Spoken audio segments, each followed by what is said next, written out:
was there, and if anybody knows Swiss, they're all about porn and stuff like that. So their two stage girls are actually porn stars. And the other night we're down in the I Lounge at Clutch Cargo's, and these guys are trying to get one of us to go back to the hotel with them to do this DJ scene. And I'm like, I know just who you want. So we go and grab Tony. I'm like, dude, you got listen to this, dude. You know, these two girls down there, they're all about this DJ scene. They want, they're looking for somebody, this, that, and the other. So he's like, all right. He goes down. They're sitting on a couch, and he's like, I don't know what to tell you, girls. You probably can't take all this, stuff like that. And the girls are like, you ain't got nothing we ain't never seen before. And he just goes, ta-da! Oh, dude, the girls were like, I don't know, they were like, no, never mind. I don't know. It was hilarious, man. It was one of the funniest times I've had with Tony. One of the other times probably bottoming out his Grand Marquis going down to the down shoot. It was me, Parker, Modi, Melissa P, Tony, and was that all of us? Yeah. We bottomed out his Grand Marquis all the way down to the down, and we worked this after party, and it ended up getting shut down. And so we're all standing out by his car, and because the dude wouldn't pay us for the night like he promised us, he only paid us half. And Tony's like, yeah, I'm real sorry, guys. This, that, and the other. I know I promised you this. I was working the VIP line. I pull out this fat wad of cash. I was like, don't worry, I got us, guys. It was cool. And Tony's like, that's awesome. I don't know. The other ones are kind of raunchy. So. The other ones involve, there's one that involves an Angelo, a squeeze box, a Trent, and an Oscar. I don't know if I can say that one. Precious. How many people in here have work done by Tony?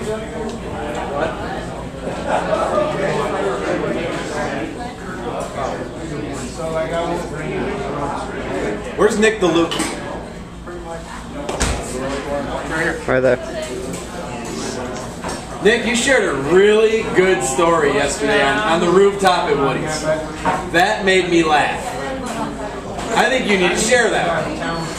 Come on, Delicious. Because of this guy here. Yeah, considering one of the culprits is up here with us. I know nothing. You have no indemnity. You're huge. I know. Well, this is a rooftop story. I think it is. It was, I want to say last year, the year before, Christmas party. We had the Clutch Cargo's, Fillmore, and St. Andrews Christmas party. We all had it at the shelter in St. Andrews. And of course, we go down there in a limo and free booze, and apparently all these guys took full advantage of it. And afterwards, they still wanted to keep partying, so I invited them all to my house. And I live in this condo, and you can go into a basement where we wash laundry, and they wanted to play beer pong. So all these guys are down here playing beer pong, and of course, Tony's the first thing he does is, he goes, dude, where's your bed? I'm so tired. I'm like, no one's inside my house. He's like, dude, just let me lay in your bed. So I show him my room, goes inside, rips his pants off, rips his socks off, he's just naked, cashed out. I go downstairs, and these guys, Freeman's down there, Big Rob was down there, Parker was down there, Ron Jovi and Allie were down there. Next thing you know, all of a sudden I see this guy fall like a timber in a tree, and everyone running, fighting, and I'm going, what? Parker, I think, got punched in the face. No, actually, Parker took it in the chest, because if he didn't, Ron Jovi was getting plowed. Yeah, you got hit in the chest. The first thing I thought was, oh my God, where's Tony? He's the only sane one of all these mother... Besides you. So I run upstairs in my room, and Tony is, I swear, he's got his shirt half up, his socks, all nasty socks on my pillow, and I'm like, get up, dude! He's like, what? What did I? He's like, who drew on me? Where is the who on my face? So he gets up, dude, and he's like this. He walks in the mirror. I'm like, no one drew anything on you, dude. Go downstairs before all your friends tear my house apart. So he walks downstairs calmly, and he's like, dude, leave him alone, leave him alone. Why are you guys fighting? This is not cool. And of course, everyone's just so mad, they just start leaving 8 different ways, but Tony, he's just always been the guy that, when I first started working at Clutch, Tony and Monique were the first two guys, Monique's that guy, the first two people that, talked to me and helped me out, and Tony was always very compassionate. He was like full of life, he was a bundle of joy. There was never a dull moment with him. He always made everyone laugh. My mom only met him 3 or 4 times, and she keeps calling me and asking me how everyone's doing and how all you guys are doing because she fell in love with him, and she's only known him a couple times. That's how Tony was. And that's how I want to remember Tony. As bad as the way it happened, that's how we got to remember him. He was full of life. Would I ever apologize to you for that, by the way? Well, no, He it's will. funny because we should have bought stock in Jack Daniels that night with the amount of Jack Daniels that we drank. And Ron Jovi and I got into it over something stupid. And we're going at it. Like we're rolling around on the ground, and Parker and Big Rob pick us up off the ground, and they put me in the corner. And Ron, still full of Jack Daniels, is over Parker and Rob's shoulder, just like bitching away. So I go, You will lose! yeah, he goes, you will lose. I just fucking wind up and I go to cock him. And Parker and I played college football together. We were both offensive linemen. I see Parker breaking this offensive lineman move. He goes like that. And it was that fast right in my chest. And as I was swinging down, I hit him in the chest. I was like, well, dude, thanks, man. I appreciate it. Because I had the haymaker from hell coming, man. And I'm glad you did that, dude. Because that was something that could have ended up really shitty. So, yeah, Tony Thompson downstairs. Come on, guys. Why are you fighting, guys? This isn't cool. That was sweet. You went back to bed in my bed. Yeah, that's what you did. As soon as it was over and done, you passed me that out.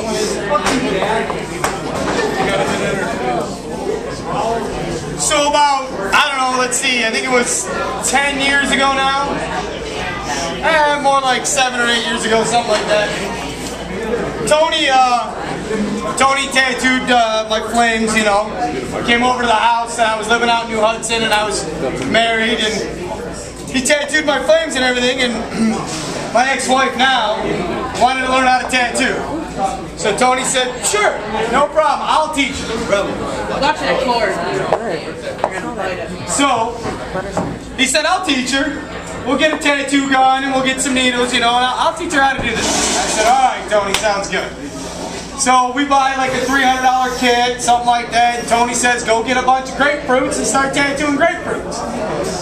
So she does. Starts tattooing grapefruits, you know, and we go over to Tony's house, and he's showing her stuff, and he comes to my house, and he's showing us stuff. And this is, you know, about a month time, month and a half. They keep going back and forth, you know. We spent hours at Tony's house, sitting on the couch while Mom was ordering stuff off QVC, saying, shh, don't tell John. You know, she's ordering just random shit, you know, and so I'm sitting there laughing. Jess is up there, Tony's teaching her how to tattoo. So finally Tony says, you're about ready. You've tattooed enough grapefruits, you know, you can do your first tattoo. So immediately she goes, like, sure, sounds good. So she tattoos my leg, not showing you. She tattoos my leg right here, right? Nice little dragon thing, you know, she colors it all in. Tony's watching the whole time. And, you know, it came out good. It was her first ever tattoo. Tony says, good job, you know, that's how you're supposed to do it. So we go back to the house, and a couple days later I said, so, can I have another tattoo, please? She said, I knew this was going to be a bad idea. So she starts tattooing my arm, you know, and then we're watching TV, we're sitting at home, she's just tattooing my arm, you know, and we stop. She goes to work the next day, and I decide I'm going to tattoo my arm. So I bust out all the stuff. I'm like, I watched Tony 100 times. I can do this. So I put everything in, you know, and I start tattooing my arm. She comes home. I'm calling Tony. So she did. She called Tony. Tony came over, smacked me in the back of the head, and finished the tattoo. Don't do that shit again. I said, I promise, Tony, I won't do it again. So the next day, I come home from work, Jess is at work, and I'm bored. I don't have any housework, and I'm like, well, screw it. So I started tattooing my belly. So, Jess comes home from work, what the? I'm calling Tony. She calls Tony. Tony comes over, smacks me in the head. I'm trying to run around the house, he's trying to catch me. You know, he says, I ain't fixing it. I ain't doing it. I ain't fixing this tattoo. You're going to have to live with that one. Come on, man. I'm like half done. I'm just bleeding down, you know, my legs and stuff. You got to fix it, Tony. No. You're going to live with this one and you're going to learn.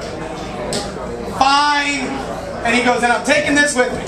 So he picks up all the tattoo gear, throws it all back in the case, and walks out of the house. Goes home, right? A couple days later, Jess calls him up, hey, I got a tattoo to do. Can I have my stuff back? Tony says, all right. So she goes and picks it up, comes back to the house, She does this tattoo on somebody else. And the next day, started tattooing my arm again. This time Tony hit me in the jaw, took away the tattoo equipment, and I never got another one, and Tony never finished my stars. Because he said he never would. And now, I'll never finish my stars. That's right. That's all I got on that. That's all I got on that. Bravo. Yes, that's a great story. That's what I was telling you earlier, dude. I don't know. That's what I was telling you.